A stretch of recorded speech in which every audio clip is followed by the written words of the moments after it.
A narco-submarine. This is a narco-submarine. This is a narco-submarine, a stealth marine vehicle designed to transport drugs from South America to the US, and sometimes even Europe. Over the last decade, authorities have caught over 200 of these, but there are many more out there. Today, we will take a look at 4 different models, ranging from simple all the way to transatlantic high-tech. How do these submarines work? How do they avoid detection? And what does the Coast Guard do to catch them? I guess when they're making so much bread from all this coke, bro, they just make that. There are many ways to smuggle cocaine to the high-profit markets of the US and Europe. Each year, authorities seize several hundred tons of cocaine before it reaches the streets, and many more tons get past them. In this game of cat and mouse, cartels constantly come up with new ways to deliver their product. At first, narco-subs were made for short trips, but over time their production was professionalized. A hidden industry began to flourish. This is Oscar Moreno Ricardo. Colombian authorities named him the king of semi-submersibles. Here, deep in the dense Colombian jungle, hidden along a river, he operates a clandestine shipyard, far beyond the reach of authorities. In places like this one, Ricardo and his competitors build submarines. They can travel thousands of miles across the ocean, carrying tons of cocaine.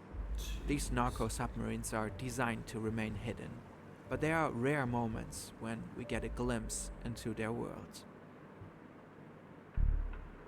H.I. Sutton studies the craft of Ricardo and the others. He has dedicated his career to uncovering their secrets. He's a specialist in defense analysis and unconventional naval warfare. I've been looking at narco-submarines for about 15 years and keeping a database of all the incidents of narco-submarines and analysing their designs and the trends that are evolving in that space. Now, let's dive into our first sub. This is a very typical narco-submarine. They started to appear like this in the late 2000s and they're still being found today. It's roughly 14 meters in length and not a true submarine. Rather, it's a so-called low-profile vessel. The top remains visible above the waterline. Its color blends in with the sea. Due to its low height, radar systems have a hard time detecting it.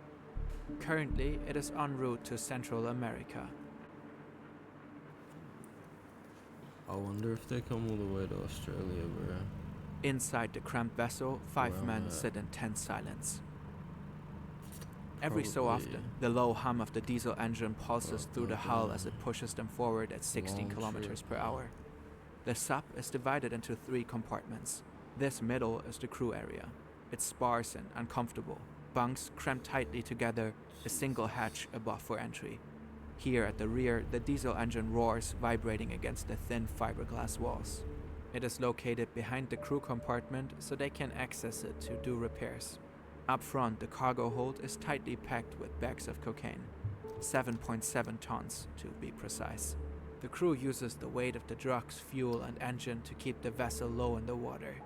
The cargo on board will earn the cartel a hefty sum, if the sub reaches its destination. A Marine patrol aircraft spots the narco-submarine and immediately alerts the US Coast Guard. Right now, they are operating in international waters. 2 small boats and a helicopter race to intercept the vessel. Once within range, Coast Guard officers jump onto the ship and give the door a friendly knock.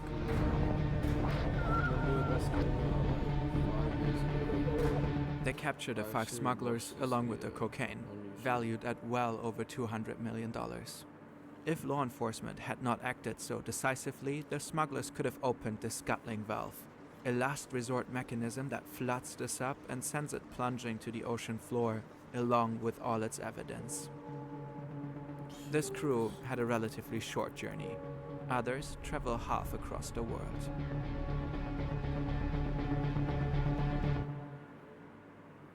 While narco-subs are obviously used for organized crime, their engineering and the ingenuity behind their design are undeniably remarkable. If you ever wanted to build your own skills in these areas, on the right side of the law of course, Brilliant is a great place to start. They are interactive. No, it's not, G. No, it's not.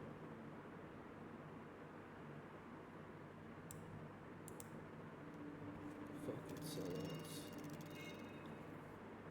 A different part of the Amazon. A narco vessel departs near Manaus in Brazil and is making its way to Macapa, the Amazon's mouth. This semi-sub is over 20 meters long and nicknamed Che. Inside Che sit 3 men: Agustin Alvarez, a former Spanish boxer and captain of the vessel, and 2 Ecuadorian men. They are about to cross the Atlantic.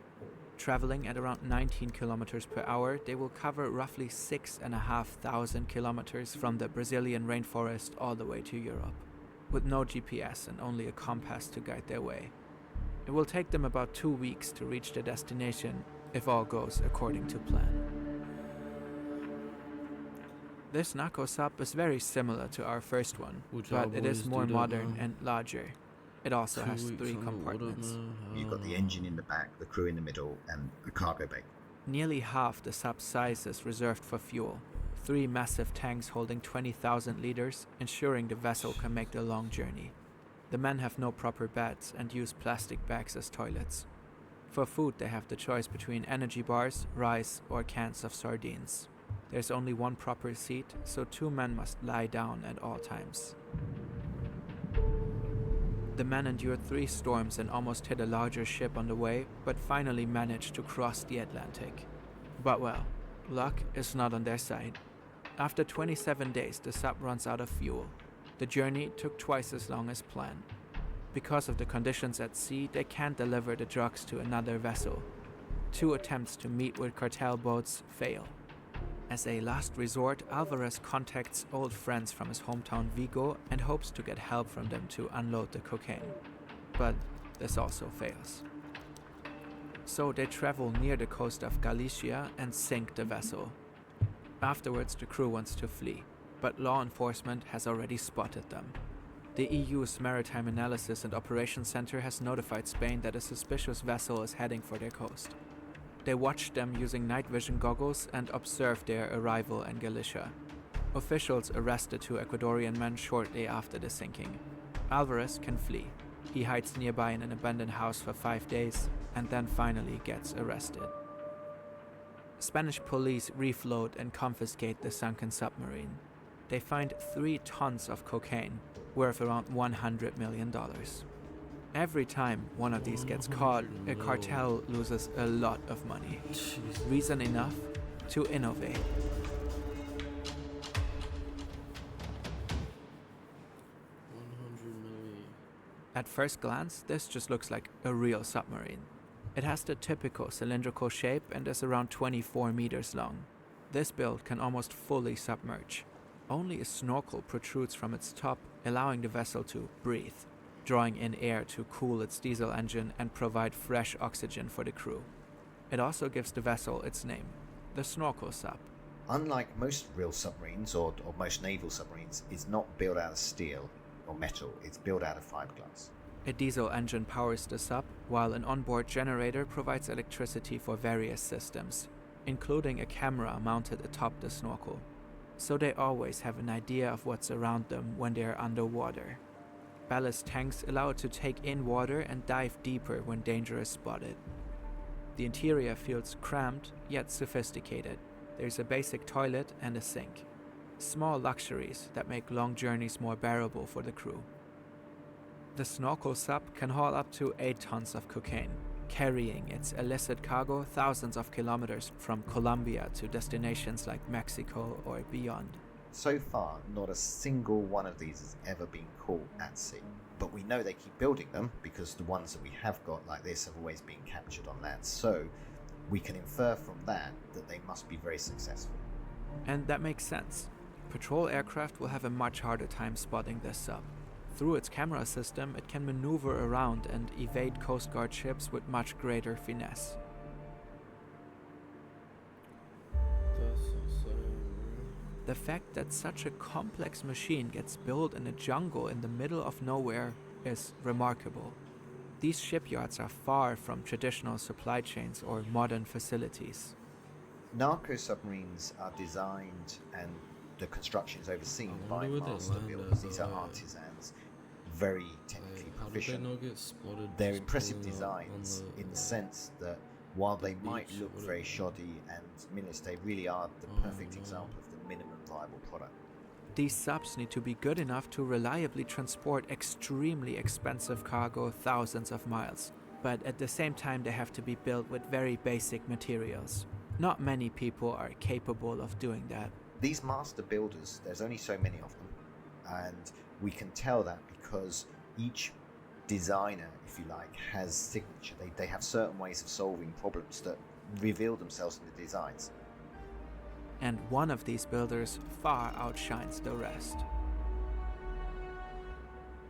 In November 2020, law enforcement stumbled upon something extraordinary in the Colombian jungle.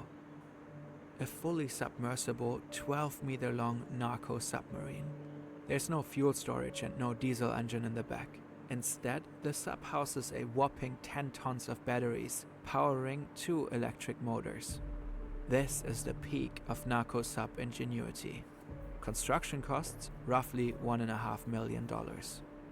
Dive planes control the depth of the submarine. Its batteries have an estimated endurance of 12 hours. Traveling at 5 kilometers per hour, this sub could reach a travel distance of about 60 kilometers. This sub can travel neither fast nor far. But it doesn't have to. This vessel is not designed to make long journeys on its own. Do you see this little thing here? That's a towing ring. It can be attached to larger ships, allowing the narco-sub to be pulled long distances undetected. When the smugglers reach their destination or Coast Guard appears, they simply unhook and continue on their own. This sub is extremely hard to detect. In fact, it has never been found in action. Authorities have only discovered this one example in the Colombian jungle, but there are most likely many more of them out in the waters. We can infer that it's incredibly successful, just like the other. All narco-submarines are statistically successful, most get through, but these ones are even harder to find and has never been seen in the wild. This narco-sub is proof that drug smugglers continue to design new, sophisticated vessels to move drugs into profitable markets.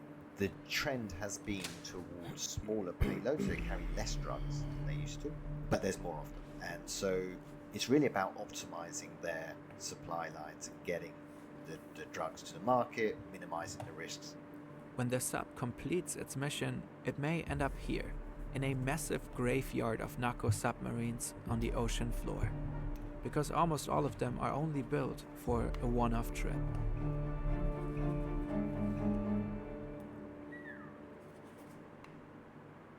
In 2022, the reign of Oscar Moreno Ricardo, the so-called king of narco-submarines, came to an end. After years of eluding authorities, he was finally arrested in a joint operation by Colombian and American authorities. His capture marks a significant victory for law enforcement, but it is far from a decisive blow. Another worthy successor will most likely have already taken his place. Somewhere in the depths of the Colombian jungle, a new genius is already working on the next generation of narco-submarines. More advanced, more sophisticated, and designed to beat the latest tactics of law enforcement. Sheesh, bro. Let's say I want That to was actually very interesting, man. Very interesting. Deep dive into, you know what I'm saying, just, I don't even know, all of that, bro, like, damn, man. Yeah, man, but, excuse me, guys, I'm just starting to feel very tired, man. It's getting late out here, but yeah, man. That was definitely cool. Cool video, man. Good video, bro. Jeez. Can't believe it. So there must be hella submarines out there, bro.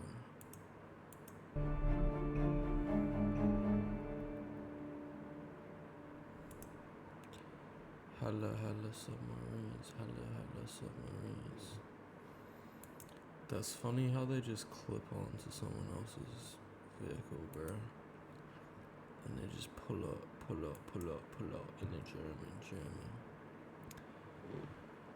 But yeah, man, that's gonna wrap it up for me today, man. Make sure y'all like and subscribe right now, guys. And yeah, this was the video I seen, like, legit. I seen this when it came out, bro.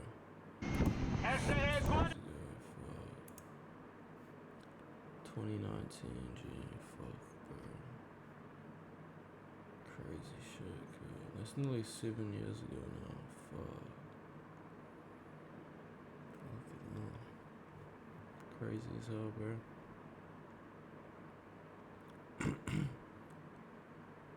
Crazy as hell, bro. Crazy as hell. But yeah, I'm gonna catch y'all boys in the next one, man. And yeah, tap in with your boy, tap in, man. Like the video, subscribe, and yeah, turn on notifications, and I love y'all, man. Peace, man. Peace. Have a beautiful, beautiful day. Beautiful day.